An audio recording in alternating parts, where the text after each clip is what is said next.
Donc, on vient de voir que l'utilisation des termes tels que besoin, libido, pulsion et instinct, lorsque l'on parle de sexualité, pose des problèmes d'ordre épistémique, car ils font référence à des réalités, ils ne font pas référence à des réalités très claires. On a vu qu'il y avait une énorme prégnance de la psychanalyse dans les discours sur la sexualité. Et donc, dans un second point de cette deuxième grande partie, on va défendre l'idée que ces termes qui biologisent et qui naturalisent la sexualité occultent la dimension sociale de la sexualité. En effet, la sexualité est un comportement social qui ne peut en aucune façon se réduire à une nécessité biologique. Et il est réducteur de parler de sexualité en termes de besoins. Les comportements sexuels sont codifiés ou scriptés par les normes sociales en vigueur dans une société donnée. Par exemple, dans nos sociétés, on n'a pas de rapport sexuel publiquement, alors même qu'on pourrait parfaitement imaginer vivre dans une société dans laquelle ça serait toléré. Et là, vous allez me dire que manger est une nécessité biologique et que cette pratique est également codifiée socialement, par les horaires, les habitudes alimentaires, etc. Et donc, le fait qu'il y ait des normes culturelles n'est pas une preuve de la nature nécessaire ou non d'un comportement. Soit. On reviendra plus tard sur la biologie, mais là, pour défendre la conception sociale de la sexualité, je m'appuie sur le travail d'un sociologue qui s'appelle John Gagnon. Donc là, l'ouvrage que j'ai lu, c'est Les scripts de la sexualité, et c'est sur les origines culturelles du désir. Donc le livre n'a pas été réédité. Donc moi, je l'avais trouvé en bibliothèque. Il coûte très cher sur les internets. Donc j'avais fait toute une synthèse de lecture sur cet ouvrage. Ça vaudrait peut-être le coup, en fait, que j'en fasse une vidéo un jour. Si ça vous intéresse, n'hésitez pas à me contacter. Je pense que la plupart des gens qui regardent cette vidéo, en fait, me connaissent, donc n'hésitez pas à me contacter, je pourrais vous envoyer cette synthèse. Donc je vais juste donner quelques extraits que je trouve assez significatifs de cette thèse de sociologie sur la sexualité, sur les scripts. Donc en fait, John Gagnon, il critique Freud et il reprend les idées de Freud. Pour Freud, l'image prédominante est celle d'un instinct sexuel, comme on a vu dans toute la première partie. L'image prédominante est celle d'un instinct sexuel considéré comme une exigence biologique fondamentale qui s'exprime de manière autonome et qui doit être contrôlée par les matrices culturelles et sociales. Alors que ce sont les symboles culturels et les significations développées au cours du temps et des contextes historiques sur la sexualité qui déterminent ces modes d'expression. Je cite: on voudrait avancer l'idée que si la sexualité joue un rôle important dans la conduite des affaires humaines, c'est bien parce que les sociétés ont créé et inventé son importance, et non pas parce qu'elle résulterait d'une pulsion urgente et irrésistible ancrée dans un substrat biologique.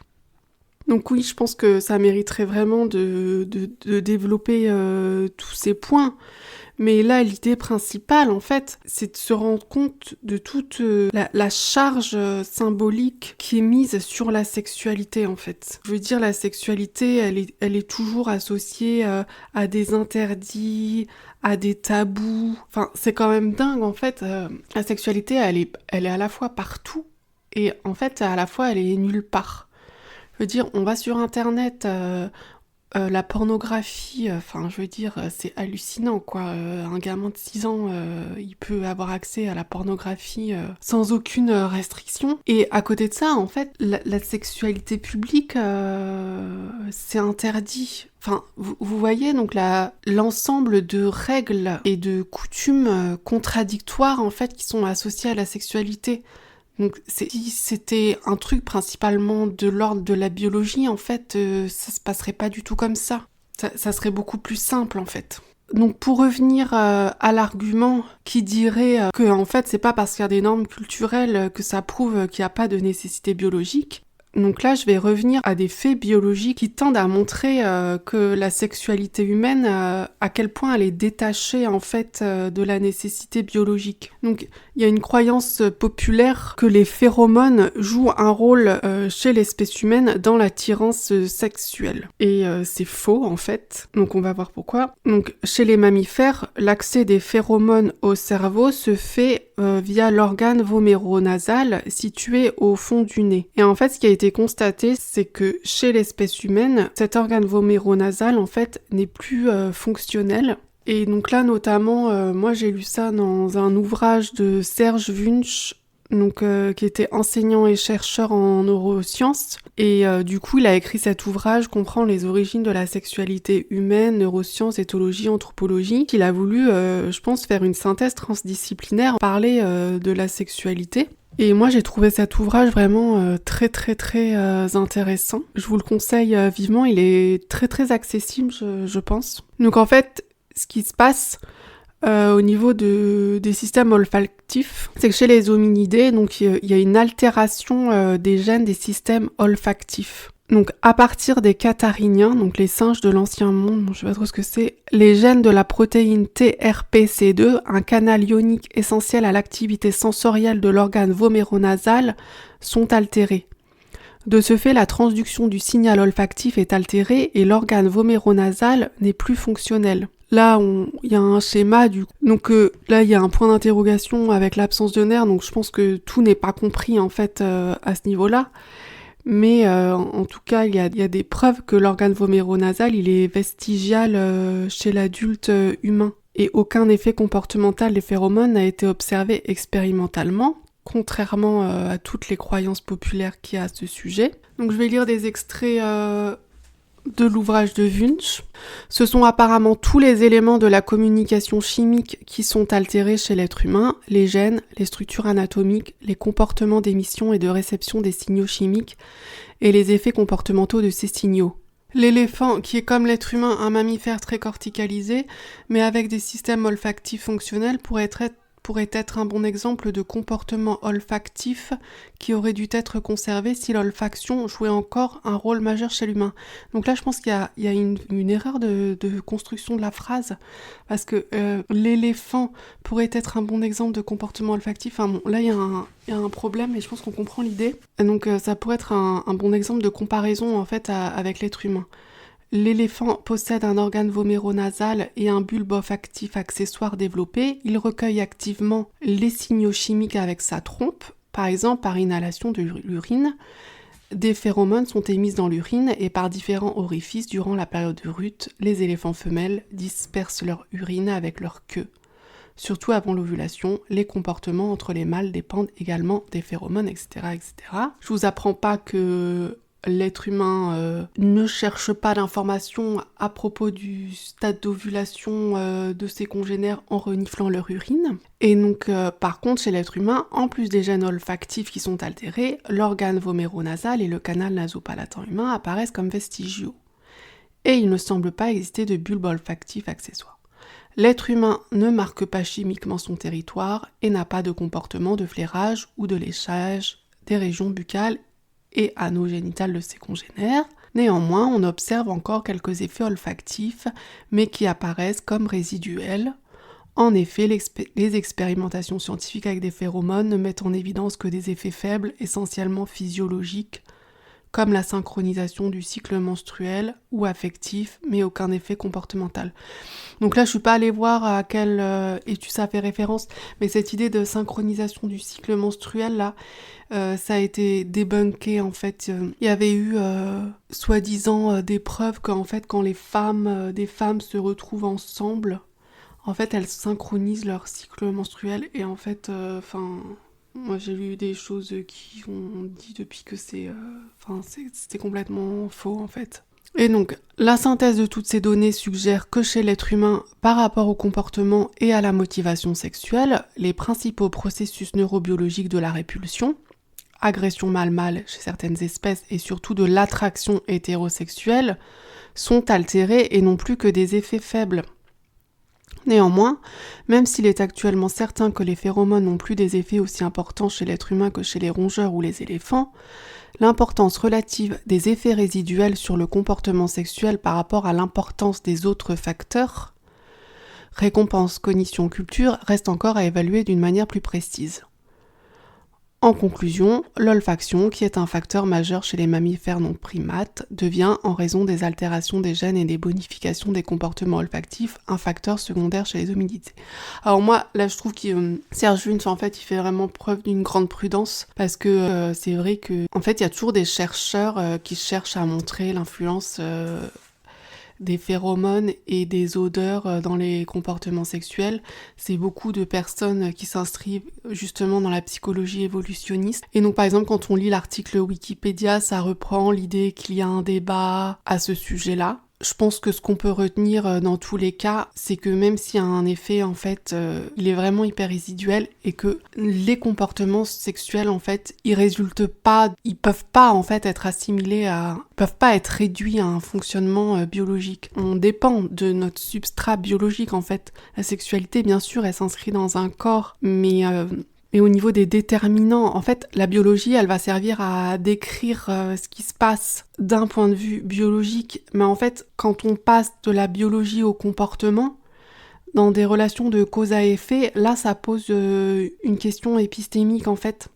On switch, en fait, de paradigme. Il y a le paradigme de la biologie qui permet de décrire des choses, mais après, quand on commence à rentrer dans l'explication des comportements en se basant sur la biologie, ça pose des vraies questions épistémiques. Et dans tous les cas, du coup, on peut pas du tout rendre compte des comportements sexuels en se basant sur les phénomènes biologiques.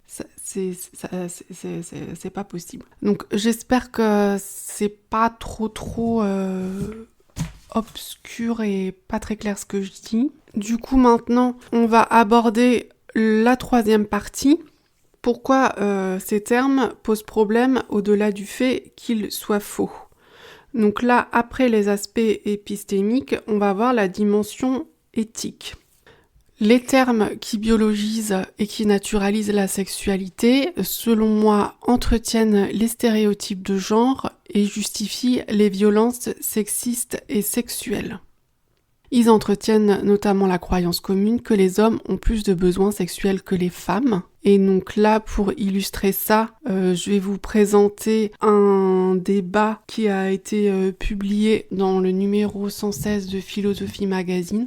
Donc en fait, là, je vais juste montrer une partie du débat. En contrepoint, il y a vraiment un article très pertinent d'une femme qui contrebalance ce point de vue-là, mais du coup je vais pas en parler parce que c'est vraiment pour illustrer mon propos. Donc la question de cet article, de ce débat dans Philo Magazine, c'est pour ou contre le mâle vient-il un excès de désir masculin ? Et donc là, on a Catherine Hakim qui est chercheuse pour le think tank Civitas, donc je crois que c'est un gros truc d'extrême droite, hein. Et elle soutient la thèse que les hommes sont sexuellement en manque. Dans la première partie, là, je vais pas rentrer dans le détail, mais en gros, elle donne des pseudo-données qui expliquent en quoi les hommes, ils ont plus de désir que les femmes. Elle essaie de dire que c'est prouvé scientifiquement, enfin bref. Et donc ensuite, on va lire. Jusqu'à 35 ans environ, les femmes éprouvent un fort désir sexuel. Après, il y a un effondrement rapide, à la fois chez les femmes qui ont des enfants et chez celles qui n'en ont pas et que l'on pourrait croire pour cette raison plus disponibles. L'effondrement du désir féminin pose un grand problème aux hommes. Quand ils sont étudiants, ils vivent des idylles sexuelles avec de jeunes femmes, se marient et sont très surpris de se retrouver confrontés à une frustration que rien ne laissait prévoir. Blablabla, blablabla, blablabla. Bref, en avril 2016, la France a durci sa législation contre la prostitution en pénalisant l'achat de services sexuels. C'est à mon sens une immense erreur de politique publique. Le déficit sexuel masculin a des proportions telles qu'il convient de libéraliser l'accès à l'industrie du sexe, c'est-à-dire tout à la fois à la pornographie et à la prostitution. Nous savons que les effets de la répression de l'industrie du sexe sont délétères, enrichissent des réseaux...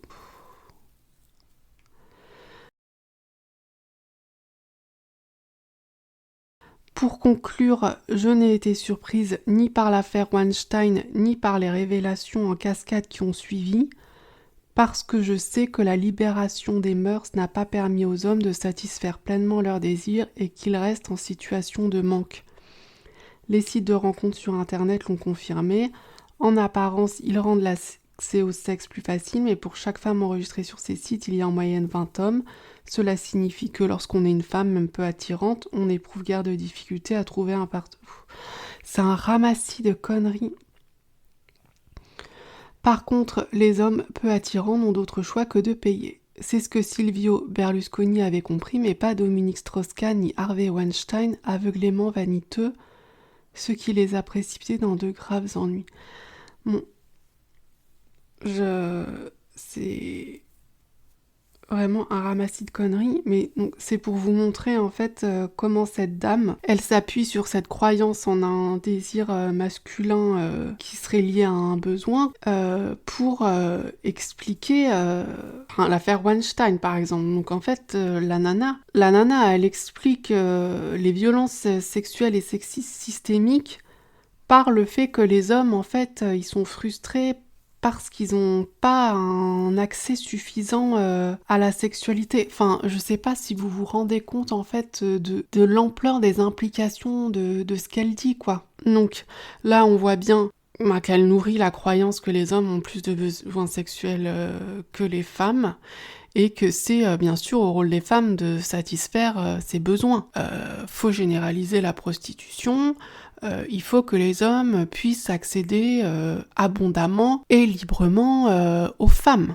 Donc, ils entretiennent la représentation de la domination masculine dans la sexualité, et ils entretiennent une représentation des rapports sexuels centrés sur la pénétration, l'éjaculation masculine permettant à l'homme de satisfaire ses besoins sexuels. Donc là, je vais, pour illustrer tout ça, je vais vous passer un extrait d'une émission de France Culture, une série de 4 épisodes qui ont été réalisés par Ovidie et Tancred Ramonet, une série sur la sexualité qui parle de l'abstinence sexuelle.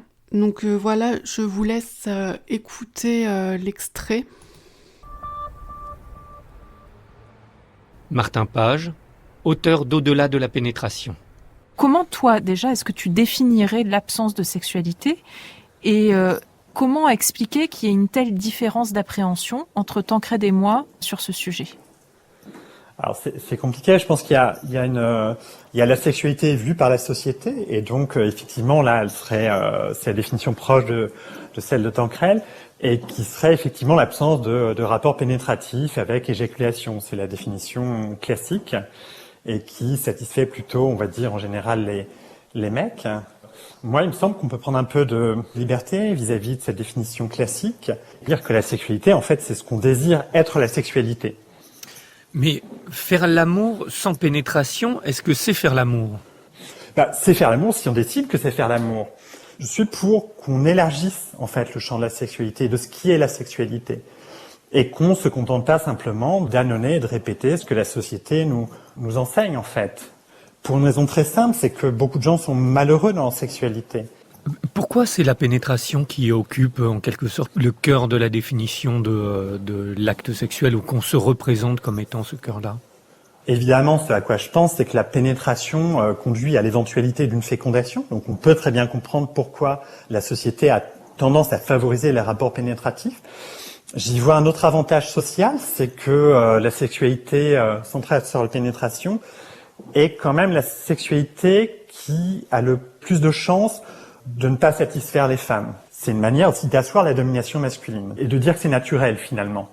C'est assez insensé quand même. Je veux dire, s'il y a 80% des mecs qui n'avaient pas de plaisir grâce au rapport pénétratif, c'est évident que ça ne serait pas la norme. C'est parce que ce sont les femmes qui subissent en fait des rapports pénétratifs comme norme que c'est généralisé et qu'on trouve que c'est absolument normal, à tel point que moi j'ai plein de témoignages, surtout depuis la sortie de mon livre, plein de témoignages de femmes qui me disent que en fait, elles se forçaient, en fait, et elles pensaient qu'elles étaient anormales, elles pensaient qu'il y a quelque chose qui n'allait pas chez elles parce qu'elles n'avaient pas d'orgasme par simple pénétration. Alors que, en fait, non, tout ça est normal. La plupart des femmes n'ont pas d'orgasme par simple pénétration. Et pourtant, c'est la norme. Donc, ça dit quelque chose, je pense, de l'oppression des femmes par les hommes. Et là, c'est aux mecs de se bouger, et particulièrement aux mecs, je pense, de gauche, ou qui s'imaginent de gauche, On a tout ça dans notre entourage. Des mecs qui sont super à gauche, super progressistes, révolutionnaires, mais qui, dans leur rapport de couple, en fait, se posent 1/1000 des questions qui se posent par rapport au capitalisme, par rapport à l'économie et tout ça. Mais par contre, la sexualité, c'est comme si c'était un domaine à part, un genre de truc qui serait pas touché par les rapports de domination, qui sont super problématiques. Donc d'autres choses pour illustrer en quoi l'utilisation des termes qui biologisent la sexualité entretiennent les stéréotypes de genre et justifient les violences sexistes et sexuelles, entretiennent la croyance commune que les hommes ont plus de besoins sexuels que les femmes et que c'est aux femmes de satisfaire ces besoins. Donc là, par exemple, c'est un article, donc c'est Marcel Nuss qui milite pour une légalisation de l'accompagnement sexuel des personnes handicapées. En fait, dans ce chapitre d'ouvrage, il parle du fait qu'il y a des mères qui masturbent par compassion leur enfant handicapé pour le soulager d'une frustration qui lui fait du mal. Donc ça, c'est quelque chose que j'avais déjà lu ailleurs. Et en fait, la question que je me pose là-dedans, c'est que... il y a des mères, du coup, qui masturberaient leur enfant, mais en fait, moi, ce que je me demande, c'est... est-ce qu'il y a des mères qui masturbent également leur fille, en fait ? Et moi, quand je lis des choses là-dessus, j'ai fortement l'impression que ça concerne uniquement l'assouvissement des besoins sexuels des personnes handicapées hommes. Est-ce que les hommes auraient des besoins différents de ceux des femmes ? Donc pour alimenter cette réflexion, je vais maintenant vous passer un extrait de l'émission de France Culture réalisée par Ovidie et Tancred Ramonet qui fait intervenir des spécialistes. Donc voilà, je vous laisse écouter. Sexualité empêchée, un documentaire d'Ovidie et Tancred Ramonet. Philippe Breneau, psychiatre, sexologue et anthropologue. Si, moi, en tant qu'homme, je ne fais pas l'amour d'un jour, d'une semaine, d'un mois, d'une année, de toute ma vie, il n'y a rien qui se produit. Mais c'est très important que les gens l'entendent, parce que même les médecins ne le savent pas. On se dit, il doit bien y avoir quelque chose. Il va y avoir des hormones refoulées. Il va y avoir... Ben non. Notre organisme s'adapte. Il y a moins de sécrétion chez un homme, par exemple, de testostérone. Il va y avoir tout un tas de choses qui se font pas. La production des spermatozoïdes ne se fait pas, mais tout est prêt pour repartir. C'est-à-dire, par exemple, si 10 ans plus tard, cette personne, pour X raisons, a une sexualité, eh bien toute la machine se remet en marche, la testostérone refabrique des spermatozoïdes et toute la chaîne fonctionne. On parle du syndrome des couilles bleues, est-ce que c'est vrai ? Marc Galliano, chirurgien, urologue et andrologue. Alors non, le syndrome des couilles bleues, c'est soi-disant un syndrome de congestion. Donc ça, c'était employé au début du siècle. Ces phénomènes de congestion pulmonaire, congestion testiculaire. Il n'y a aucun signe extérieur de l'abstinence. Ça, c'est une légende urbaine. Maintenant, lorsque les vésicules seminales, ce sont les petits sacs qui stockent les sécrétions, lorsqu'elles sont trop pleines, soit il y a ce besoin émanant d'évacuer, certains hommes le vivent comme ça, donc comme un besoin de se vider. Si on ne le fait pas, il y a une autodestruction des spermatozoïdes, une autorégénération des liquides qui se fait de façon physiologique. Donc il n'y a pas un besoin vital, on ne peut pas en mourir s'il n'y a pas d'éjaculation. Si on parle en termes de physiologie, le besoin sexuel, ça n'existe pas. Si, et je parle comme ça avec mes patients, si par exemple, nous avons un besoin urinaire, je peux très bien le différer d'1 heure, mais d'ici ce soir ou demain, il est évident qu'on va évacuer un certain nombre de choses. C'est un besoin. Le besoin de sommeil, c'est un besoin. La sexualité n'est pas un besoin, si on parle sur ce plan-là. Et là, je suis tombée là-dessus, par exemple, sur Internet, sur le forum Doctissimo, donc ça pourrait être un fake, je peux pas avoir la preuve. Mais du coup, il y a une fille qui écrit « Je vous écris car dans ma recherche de job d'été, on m'a proposé un remplacement d'auxiliaire de vie pour un monsieur hémiplégique. Je voudrais savoir si l'auxiliaire de vie est normalement censé soulager la personne handicapée si celle-ci a une érection durant sa toilette. En effet, la personne qui m'a contactée, ainsi qu'une personne censée représenter la mairie, ont bien insisté là-dessus qu'il ne fallait pas que ça me gêne, etc. En partant d'un geste médical, cela ne me dérangerait sûrement pas, je ne suis pas du tout prude. Le problème, c'est que je sens l'arnaque à 100 lieues, alors je souhaite vérifier la véracité des faits. Merci, si certains ont déjà employé une auxiliaire de vie. Là, l'auxiliaire de vie, elle se demande si ça fait partie de son travail de masturber une personne handicapée, est-ce que ça relève du soin ? On voit quand même partir du principe que la sexualité est un besoin pourrait mener à des abus en fait. Voilà, tout simplement. Enfin donc, partie 4, proposition, privilégier le terme de désir. Selon moi, le terme de désir implique un objet de désir et il reflète mieux l'aspect relationnel, les dimensions psychologiques, cognitives et sociales de la sexualité. Le désir implique un objet de désir, il responsabilise le sujet désirant. Quand je dis je désire, je dis quelque chose de très différent de l'idée que je suis guidée par une pulsion. Et donc là, je vais reprendre un extrait d'un article que j'ai lu, que j'ai trouvé intéressant. Dans cet article, il y a toute une partie à un moment donné sur la psychanalyse, là par contre, que j'approuve pas du tout, mais sinon je trouve qu'il y a des idées très intéressantes. Donc le titre, ça s'appelle « La sexualité n'est pas un besoin ». Donc Yves Pillian, il est formateur à l'IM, il était, enfin je sais pas s'il y a encore, formateur, donc je pense que c'est une école de travailleurs sociaux. En fait, il est aussi docteur en philosophie. Donc là, l'article, il date de 2014. Donc l'abstract, ça dit « La question de la sexualité est essentielle dans une société qui valorise l'individu et la prise en compte de ses désirs. Mais qu'en est-il pour les personnes qui, pour une raison liée à leur situation de handicap, se trouvent vivre en établissement ? Mises d'une certaine manière à l'écart de la société et de ses évolutions. Quels cadres interprétatifs sont en usage dans ces établissements ?» Et donc là, il va parler de la sexualité. Donc on va lire. « La sexualité a été, durant des siècles, pensée en termes de sexe. Le sexe est de nature. On arrive au monde avec lui. Aussi, la sexualité a longtemps été naturalisée. » Donc c'est tout ce que je disais au début de la vidéo, en première partie. Il s'agissait de s'accoupler pour procréer, et tout ce qui faisait écart avec cette vision était dit contre nature. La masturbation, les rapports sexuels entre personnes du même sexe, etc. Bien sûr, on n'en est plus là. Mais il y a une façon d'aborder les questions de sexualité en termes de besoins qui réactive ce cadre interprétatif. On ne rend pas compte de la sexualité si on en parle en termes de besoins, comme respirer, éliminer, dormir.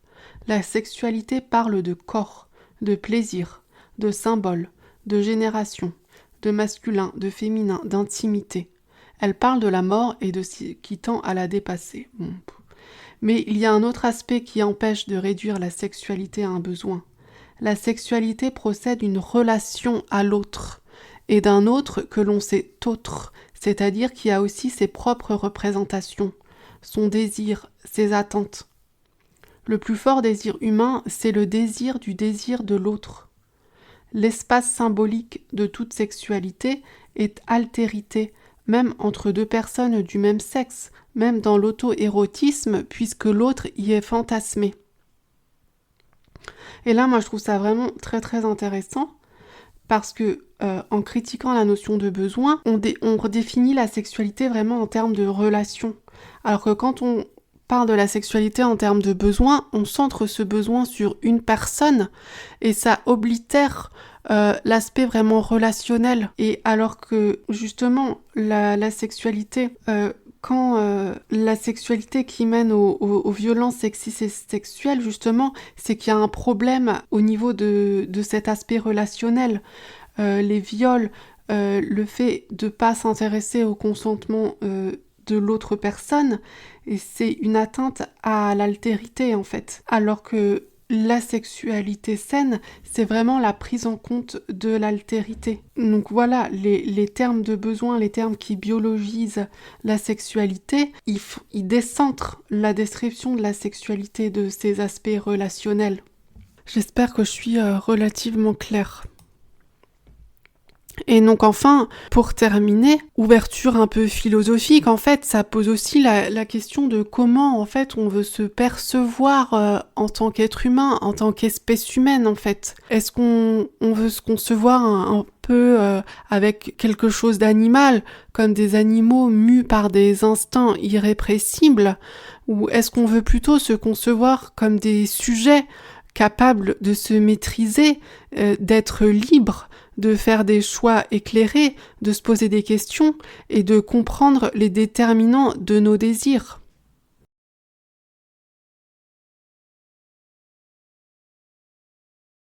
Voilà, on arrive au terme de cette vidéo qui me paraît très très laborieuse.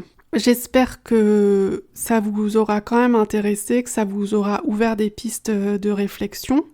Et j'espère qu'à certains moments j'ai été claire. Voilà, je vous dis au revoir et peut-être à bientôt pour une prochaine vidéo.